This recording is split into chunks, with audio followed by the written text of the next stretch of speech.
So many big blockbusters all coming out at the same time. Do you think that's good for the industry to have it all sort of bunched in the summer at different times of year, or do you think it's a year-round business where you can open a film anytime? Well, I think they proved it that it is a year-round business. You have pictures coming out in April and in March now that become big successes. It all depends on the type of movie you have. But it's very hard this summer because there's so many big titles right on top of each other. And the way it works is you have to hold your seats. It's not as much about the number of theaters, but the number of seats that you get. So you have, Superman opening, and then in its second weekend,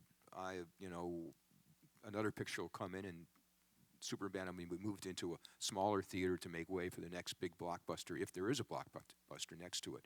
And if there isn't, so Superman will hold those seats. And the same thing with us. We'll have a picture, Pacific Rim, I think, comes out a week right after us, and they'll take some of our seats away. So that's why you see these drops in grosses right away, because when you go to these multiplexes, they'll have one or two big houses with 500 seats, and then you drop down to 250, and that's where your grosses go.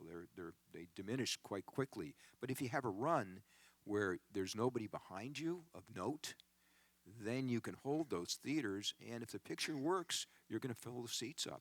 And that's what you hope for. But this summer, everybody's cannibalizing each other. But the good news is if you make good movies that audiences want to go see, it increases their appetite to see more movies. So when Star Trek is a big hit and the next one that comes out is a big hit, then when they come down to us, hopefully they say, well, I had 2 or 3 really good experiences. We just saw Superman. We loved it. Let's go see The Lone Ranger. And that's what you want. I root for our competition to be really successful because it increases the appetite to see films.